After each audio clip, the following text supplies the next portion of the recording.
Hola, buenas tardes. Somos el grupo 12 y vamos a hablar de la inconstitucionalidad del artículo 4 del DNU 297 del 2020. Bueno, debido al contexto que atraviesa el mundo por el virus COVID-19, en la Argentina, el presidente de la Nación, Alberto Fernández, ha tomado una serie de medidas para tratar de mitigar el nivel de contagio y de muertes por dicho virus. Entre las medidas principales se encuentran los decretos de necesidad de urgencia, entre los que toma importancia del aislamiento social preventivo y obligatorio dictado en el mes de marzo. Hace unas semanas tomó relevancia la noticia de que una jueza de garantías de Mendoza, Alejandra Mauricio,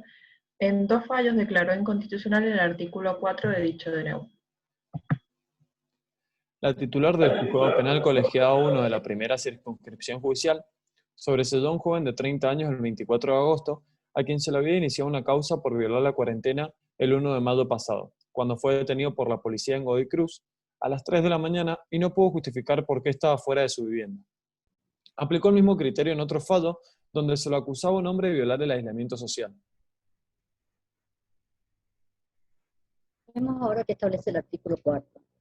El artículo 4 del DNU nos dice: cuando se considere la existencia de infracción al cumplimiento de aislamiento social preventivo y obligatorio o a otras normas dispuestas para la protección de la salud pública en el marco de la emergencia sanitaria, se procederá de inmediato a hacer cesar la conducta infractora y se dará actuación a la autoridad competente en el marco de los artículos 205 y 239 concordantes del Código Penal. El Ministerio de Seguridad deberá disponer la inmediata detención de los vehículos que circulan en infracción a lo dispuesto en el presente decreto y procederá a su retención preventiva por el tiempo que resulte necesario a fin de evitar el desplazamiento de los mismos para salvaguarda de la salud pública y para evitar la propagación del virus. Por su parte, el artículo 205 del Código Penal establece que será reprimido con prisión de 6 meses a 2 años el que violare las medidas adoptadas por las autoridades competentes para impedir la introducción o propagación de una epidemia. Y el artículo 239 nos dice que será reprimido con prisión de 15 días a 1 año el que resistiere o desobedeciere a un funcionario público en el ejercicio legítimo de sus funciones o a la persona que le prestara asistencia al requerimiento de aquel o en virtud de una obligación legal. Principales fundamentos que estableció la jueza para afirmar la inconstitucionalidad del artículo 4 del decreto fueron que la facultad del presidente de dictar DNU tiene límites, y uno de esos límites es la prohibición de legislar en materia penal. El presidente en realidad está facultado para restringir derechos y garantías de las personas en una situación excepcional como la que se presenta en la actualidad. Incluso se lo permiten algunos pactos internacionales. Pero lo que no puede decir es que el cumplimiento de estas restricciones configura en un delito del Código Penal porque lo tiene prohibido por el mandato de la Constitución Nacional. Estos fundamentos están contemplados en el artículo 99 de la Constitución Nacional, inciso 3, y establece que el Poder Ejecutivo no podrá en ningún caso, bajo pena de nulidad absoluta e insanable, emitir disposiciones de carácter legislativo. Solamente cuando circunstancias excepcionales hicieran imposible seguir los tratamientos ordinarios previstos por esta Constitución para la sanción de las leyes, y no se trate de normas que regulen materia penal, tributaria, electoral o de régimen de partidos políticos, por dictar decretos de razón de necesidad y urgencia, los que serán decididos en acuerdo general de ministros, que deberán refrendarlos conjuntamente con el jefe de gabinete.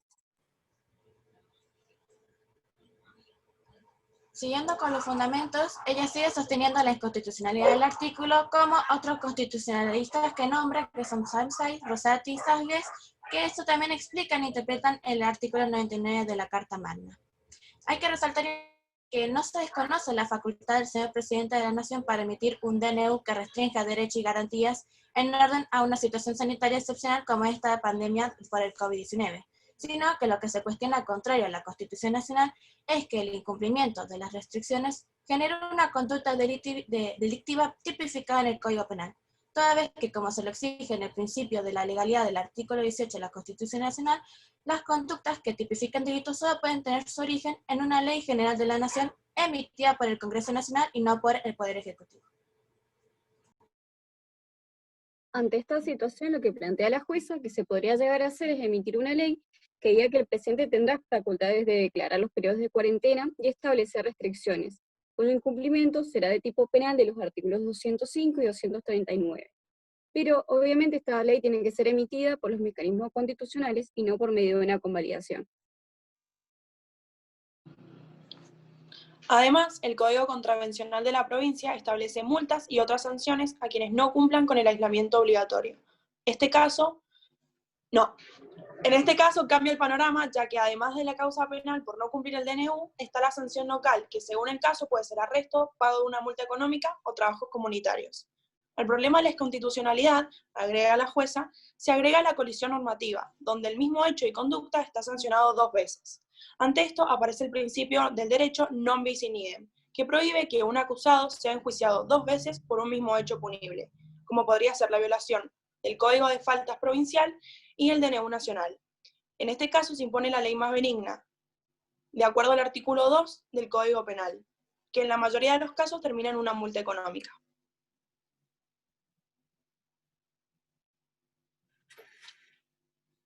Bueno, y ahora les voy a comentar qué pasa ahora con las causas actuales en trámite y las futuras causas similares.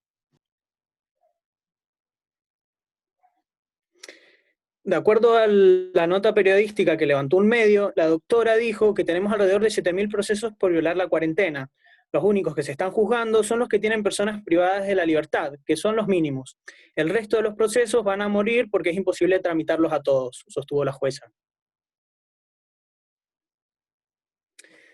Con relación a la jurisprudencia y teniendo en cuenta que hay unas 7.000 causas abiertas desde la justicia, estuvieron que estos han sido casos individuales, pero aseguraron que los abogados podrían apelar en caso de que haya alguna sentencia en contra que se ajuste al DNU presidencial. Al respecto, actualmente hay 250 causas con sentencias y, en los casos que hayan resuelto en contra de los imputados, si no apelaron y todavía tienen plazo, podrían hacerlo. Más allá de estas estimaciones, la doctora Mauricio marcó en la entrevista periodística que para estas situaciones es más eficiente sancionar con multas que aplicar el proceso penal, que suele ser más engorroso y no tiene el mismo impacto que la multa económica.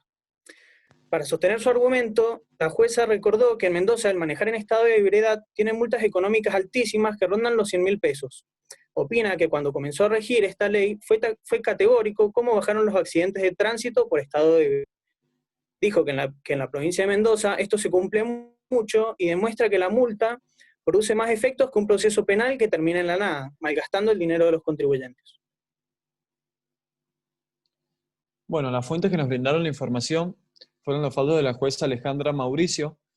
también en la Constitución Nacional, el Código Penal, el DNU 297 del 2020, también las páginas periodísticas del Radio Mitre, Infobae, La Prensa, Clarín, Los Andes y Memo. Muchas gracias.